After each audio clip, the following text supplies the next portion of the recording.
And welcome to a new edition of the Reigns on the Cardinals podcast. Rob Reigns, Mike Reigns, reunited in our STL Sports Page studio after your weekend in Milwaukee, and I went down to Springfield, and we'll talk about both of those trips here in a minute. But I wish we had some better news to talk about. It wasn't a good weekend. You probably had a better trip than I did. Hope you had. Well, I saw the Springfield Cardinals win a couple of games. I hope you had a good weekend despite what happened on the field. Yeah, it was a nice time in Milwaukee. I hadn't been there before, so it was a good time had by all, but except for the team on the field. Belated happy birthday to you as well. Part of the reason you were in Milwaukee. So yeah, that was good. So yeah, unfortunately, I think the Cardinals are kind of entered into what you might call a June swoon here. 4-10, and I think we got so excited in May because the team played so well. 19 wins in the month of May. And I think maybe we got a little bit too excited about, and maybe this team's just kind of coming back a little bit to kind of the team we expected them to be at the start of the season. 4-10 in the month, and 2 of those wins against the Dodgers. That's exactly what everybody saw going into this month, right? Yeah, exactly. 7 out of 8 they lost. Of course, lost 3 of the 4 games in Milwaukee. The Cardinals with the day off on Monday. They opened a 3-game series against the White Sox in Chicago on Tuesday night. I guess that's the good news is now that you're playing the White Sox, but down to 37-35 for this season, 7 games behind the Cubs, actually in a third-place tie with the Reds, who come into St. Louis over the weekend. So it's not trending in the right direction at the moment. You started the game. You started the season. Let me refresh that. You started this month, 7 games over 500, and now it's just slowly going the other direction, right? Yeah. And to me, the biggest question that Mo needs to sit back and look at is the offense is carrying this team, right? They're scoring enough runs to win ball games, but the pitching is not keeping them competitive. So where do they see this team? Do they see this team keep trending in this direction, and do they dump and sell off here in the next month? Or do they find a way to actually figure it out, get it together? And one of the things, I think that's going to be interesting as we get through the next 5 weeks or so. And I think one of the interesting things about Oli Marmol's teams is he always makes a point of saying, and he said it when they played the Dodgers and won 2 or 3 of those games, that it was a way to measure yourselves. It's a way to see, how good the Dodgers are. They're the best team in the league, or among the best teams, should be the best team. Certainly pay the most money to their players, and you get a gauge of where you are and how you compete with them. Well, they found out. They said we can compete against anybody. Well, then the problem is you go up to Milwaukee, which is a division rival, which is a team you need to beat to get to the playoffs, and you lose 3 out of the 4. So what does that mean? What does that say about your compete level and your ability, your team in that series that wasn't true when the Dodgers did? I thought you were going to start off that saying by the phrase that Ollie loves to say the most is soft contact. I thought that's where you're. That was Miles Michaels was mine. Regardless, what I'm saying is this pitching staff's giving up too many hits. Yeah. You watch those first 2 games, and it was just, now granted, Sonny's been your ace for the year and just had 1 bad start there, but you watch Palante pitch and you watch Fetty pitch, and it's just. And Michael is now too. It's just contact after contact after contact, and eventually those are going to find holes. I'm going to test your knowledge of Cardinal baseball here in the last recent stretch here. A couple of different things. 21 games, the last 21 games since May 24th, which was that weekend that they went to Texas. How many wins do you think the Cardinals have gotten from a starting pitcher in those 21 games? I'm going to say 2, both by Sonny Gray. You are correct. Maybe you read the game report yesterday. Are they both by Sonny? Yeah. Which is not surprising, right? The one in Texas and the one against the Dodgers. And that's the thing, is you could kind of throw the start that Sonny had in Milwaukee out the window, because you're going to have starts where you don't pitch super great. But on the flip side, anyone playing against the Cardinals, your strategy should be to start every pitcher that's making their major league debut, and we don't know how to hit them.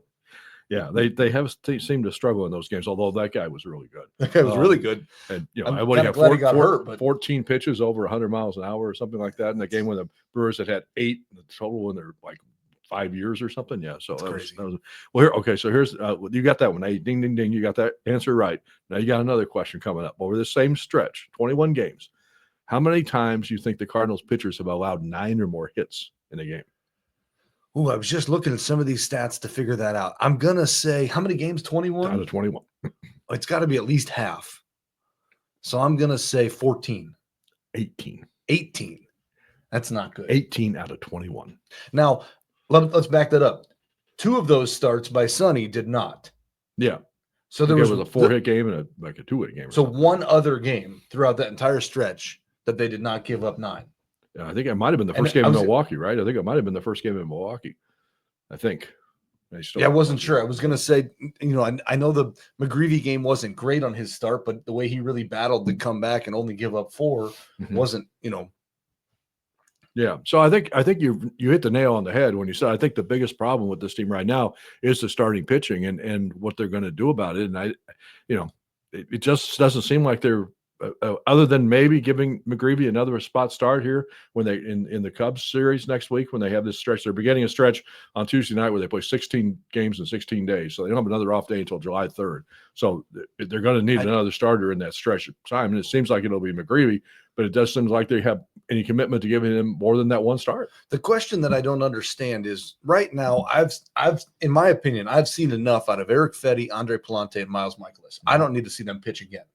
We know that they're okay, but they're not great, and they're not going to be good enough to win a division.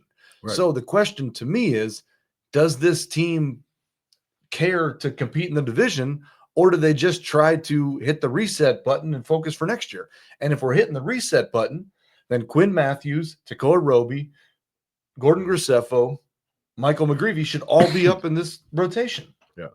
McGreevy, by the way, in case you haven't been paying attention in Memphis, 7-1 with a 2.51 ERA in a league that's a very tough league for pitchers. 70 strikeouts in 60 innings. It to me, he's the Only same as 12 like walks. I look at him as the same as like a Jordan Walker type player. You can't play him every 6 games and hope that he's going to be okay.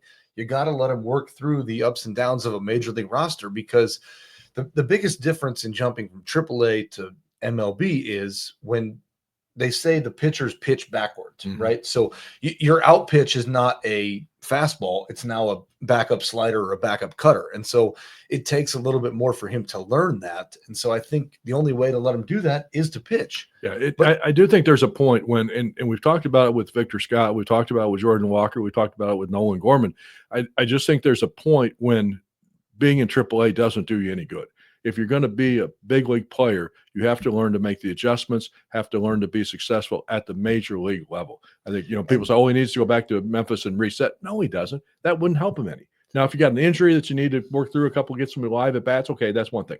But no other reason. There's no other reason why they need to send any of these young players down to Memphis. They just need to find out if they can do it at this level. If you don't want to make a big trade to land some quality pitching to compete in this division, what are you losing by starting McGreevy over Michaelis? You're not losing anything. Or starting Quinn Matthews. And you're maybe gaining something for 2026. Now, okay, you're starting the clock on these guys a little bit, but once you get rid of Fetty and Michaelis and a couple of these other guys, there's not a lot of money in this roster right now. So you're not, in my opinion, you're not losing anything by letting these younger guys pitch. Yeah. And especially now, because if you give them a few more starts over the next month, right, that still gives you 15 days before the trade deadline to figure out, hey, can these kids pitch? And if you give them a month, that gives them 2, maybe 3 starts. And I'm not saying you necessarily release those guys or move them to the bullpen or whatever. Guys get hurt. I mean, I'm sorry, Miles Michaelis, you've got a bad arm. We need to put you on the injury list for 10 days. And the thing about baseball you still want to get paid? You're not going to say anything about it. The thing about baseball is guys get old quick. And it sounds weird saying that, but no, it's true. Miles Michaelis isn't throwing anything that's going to get anybody out. I mean, he did have more strikeouts in the game up in Milwaukee. Because Milwaukee strikes out more. Right. True. I mean, if you were to pitch him against a team like Toronto, we'd get smoked. Oh, wait, we did. So I don't understand what we're losing by letting the young kids play. But before we move, I do want to get your thoughts on Milwaukee and the county and the what is it called now? American Family Field, right? Your first time you've been there. I want your thoughts. I do wish it was Miller Park, right? Because it's one of those where you think about it and Miller Park and you associate Miller with the Brewers, and Busch Stadium you associate Busch with the Cardinals. And things a couple like that. A couple things did happen at American Family Field over the weekend that I think are positive for the Cardinals, which was Brendan Donovan avoided the injured list. He came back on Sunday and played and got 2 hits out of the leadoff spot, and you got Jordan Walker back, which so maybe those 2 additions, maybe first part of the games up there that were part of that was neither one of those guys being in the lineup. So I think maybe those 2 guys can jumpstart this a little bit, but they've got some other problems on offense. Did you know I heard an interesting stat about Jordan Walker? So you're down 1 run in the 9th inning, 1st and 2nd, nobody out. Jordan Walker does not have a sacrifice bunt in his entire baseball career. I believe that. Not one. I believe that. And to me, that I understand you. I want bet you him to Nolan hit. Gorman doesn't have any either. Probably not. But he laid down a great bunt. But I'm just saying, like, to me, again, that's the spot where, like, I understand you want him to hit, but first and second, nobody out. The tying runs on second. You got to get him to third. It doesn't matter who's up. You got to bunt. Who would you have brought up that could bunt in that situation? Anybody. They didn't really have a very good bench that. I mean, I guess they don't. But again, that's your problem when you put Newbar in to pinch hit there. Mm-hmm. Or sorry, pinch run. Newbar probably should have been the one batting to bunt. Mm-hmm. Speaking of Lars Newbar, it's been a little bit of a struggle for him. We're at 25 games now. I don't think you can say this is a real small sample size. I mean, that's over a third of the games that they played so far this season. 161 is the batting average in his last 25 games. Struck out 36 times in 93 at bats, and he's only drawn 8 walks. Remember when we talked about April, how many times he was getting on base leading off the game with a walk? He doesn't do that anymore. And what's weird is, like, he's got such a good eye that he can usually see that. But right now, he doesn't look like he's seeing anything well. And he's swinging at balls that he normally doesn't swing at. So I don't know what you do there. So, well, here's what I mean. You talk about the thing with the starting rotation. You can't, it doesn't seem like we can make any changes in the rotation. Doesn't seem like other than these couple of games that Newbar got off, so they try to give him a little reset thing. I bet you $1 to a donut he's going to be hitting leadoff on Tuesday night in Chicago. And he probably will be, because they'll say, well, it's the White Sox and they should find a way to beat him. But it doesn't do him any good. Whoever came up with the $1 to a donut bet to begin with. Donuts cost. I heard that. So donuts cost more than $1. That's the first time I heard that. So your guess is as good as mine. So just made me think about it, and I don't know the answer. But what's interesting about Newbar is, and I think this really goes back on Ollie, is Ollie doesn't like to change the lineup. He wasn't going to move Nolan Arenado down until Arenado came in and said, you need to move him. And I think this is my struggle with Ollie is it's okay to not be everyone's friend. And I think that's what he's afraid of is ruffling feathers or upsetting guys' egos. Well, if that's the case, then they need to go somewhere else. But I realize you got some things you got to work through, but it's not going to help with him still continuing to bat lead off when he's. And I know you always think he's one game away from getting it turned around. And he probably is. And I hope he is. I mean, he's a nice player. But what are you going to lose if you bat Victor lead off right now or bat Mason lead off? I'd like to try, see what happens. Not going to hurt, right? I mean, Scott is another guy that's kind of struggled a little bit, but he seems like he's coming back a little bit. But you've got a couple guys that are playing much better in June. Nolan Gorman, for one. Now he's getting a little bit of playing time. Did have a couple big hits, the big home run in Milwaukee. His average in June so far is 344. Burleson's average in June is 362. And now with the way that Gorman is playing and the way that Newbar is playing, do you see Donovan in left more because Newt is struggling so much? If his foot's okay and he can run a little bit, yeah, maybe. Possibility. And then you got, Wynn is not exactly tearing it up. He's at 203. Scott is at 147 in June, but as I say, he's come along a little bit lately. Newbar in the month of June, 114. As we talk about some of these guys, like there's not really a lot of trade candidates from an offensive standpoint, other than Arenado, and I'm not sure who's going to want him. Right, or where he would agree to go. There's not a lot of teams that want third baseman in a place that he would want to go. Right. So I think that's the biggest struggle right now is, there's not a lot of offensive options for trades. But it's again, I think despite the fact that some of these guys are struggling offensively, you and I think both agree that the offense isn't really the problem. I mean, you're always going to go through. I mean, you're never going to, or very seldom, I say never. You're very rarely going to go through a period of time when everybody on an offensive lineup is clicking, when everybody's hitting at the same time. That it does happen occasionally. Really good teams do it more often than bad teams. But you're almost going to always have one or two guys that's in kind of a little bit of a funk. But that's when you have to manipulate the lineup to kind of get them out of the game in those key situations. I mean, that game Sunday, it was right there for the Cardinals to win in the 8th inning and the 9th inning. And they cannot get a hit 0 for 4 with a runner in scoring position in those 2 innings. And to me, it goes back to the lack of the ability to bunt on this team because they just don't do it and they don't want to run. But the young guys have speed, right? And that's what makes it so interesting to me is that, like, when you've got, Newbar's not playing well, but he's running at second, he can move. Yeah. So why are we not bunting with Jordan Walker? Because he's never done it before and we don't teach it. So that's why we're not doing it. Speaking of Milwaukee in the weekend, I do want to get your comments and your thoughts because you were at the game on Saturday when got a little chippy with Wilson Contreras, and not to be a surprise that he's the one that kind of instigated some of the activities there. And I don't think the play at first base where he hip checked Caleb Durbin was intentional. I think that came from a little bit of the inexperience. And we talked about how great a job that Contreras has done playing first base so far this year and all the adjustments that he's made so quickly.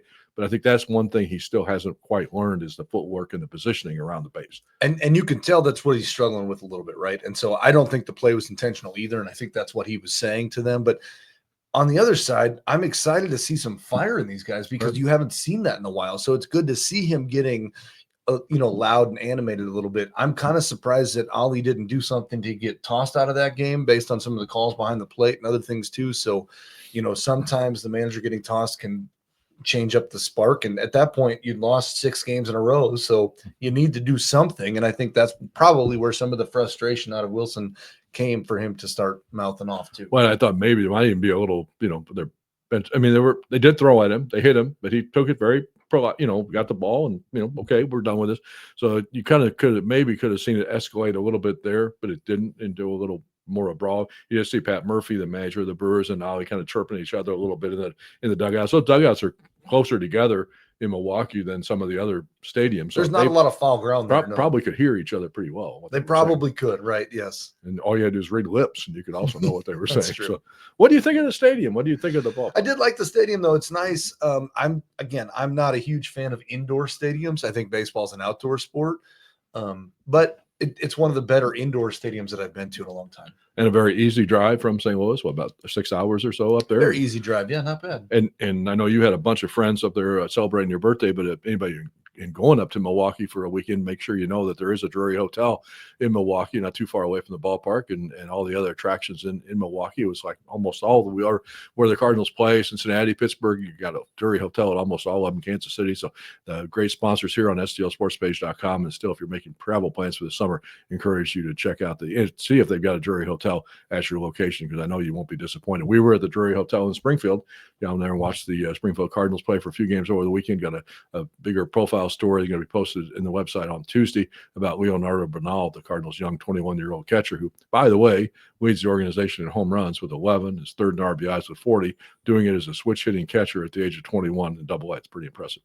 It's very impressive, and it makes you wonder for some of these guys like, Pozo and Pages, how long is their window here when you've got talent like that coming up behind them? So it makes me think that Jimmy Crooks might be a really good trade chip at the trading deadline too. And it could be, but again, what are we looking for at the trade deadline?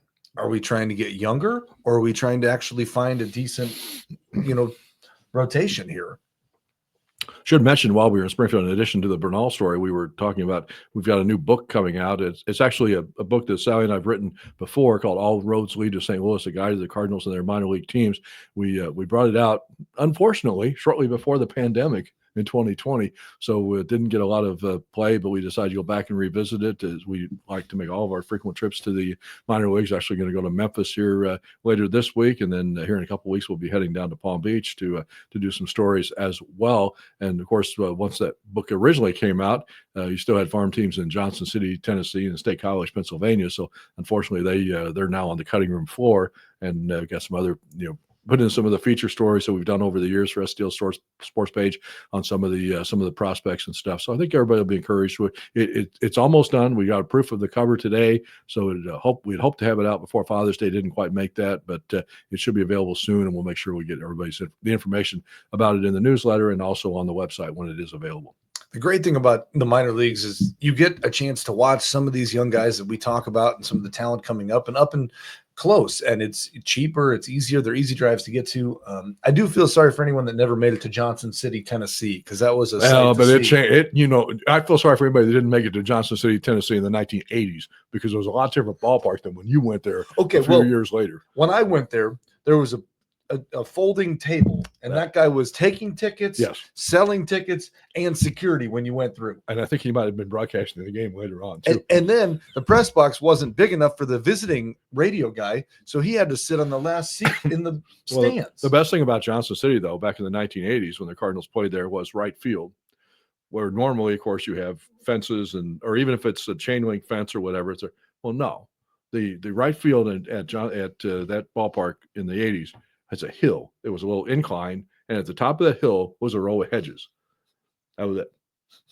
Beautiful thing. It was a beautiful thing. And it is funny Minor because league baseball, you can't beat it. a lot of guys that are coming to that league at the time were coming out of Stanford and Cal and LSU and Tennessee and all these big programs and big stadiums that draw a lot. And all of a sudden, you're ending up in Johnson City, Tennessee. So Yeah. I do see why they got rid of it. But again, the minors are just a whole different ballgame. For anyone that hasn't been there, needs to go. There's still games played at Johnson City, Tennessee Stadium. It's not part of the summer draft league that MLB started with. A lot of those. State College, Pennsylvania has a team as well. And so, actually, the Cardinals drafted the guy out of that league a couple of years ago. So, and if you follow the minors and as you go, you would have gotten to see Ollie Marmol through his rise at State College. He was in State College. So first where he was when I first met him.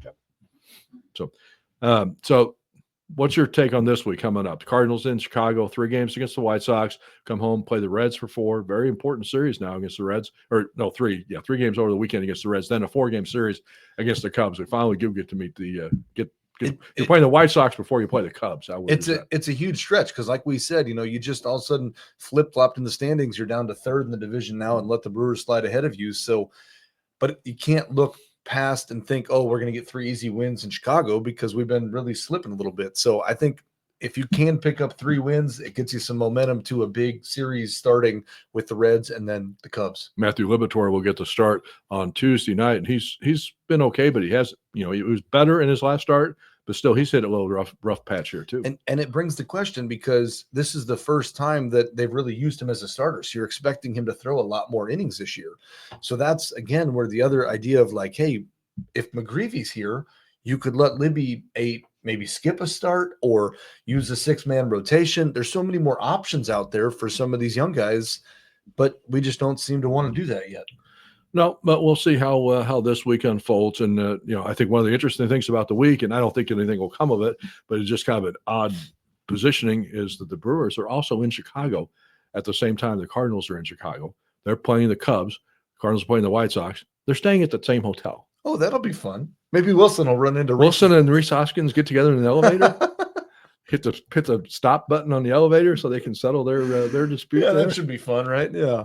Probably nothing will come of it, but just kind of an odd quirk of the schedule that it worked out that way. So, well, and an odd quirk that's the first time the Cubs have been here. So yeah, Cubs playing well. So we'll see how that goes. So we'll be back with another edition of Reigns on the Cardinals podcast next week. Encourage you to check out all of our stories on stlsportspage.com, as well as sign up for the newsletter. You get all the links and everything that way as well. And hopefully it'll be a good week for the Cardinals. Thanks for the visit.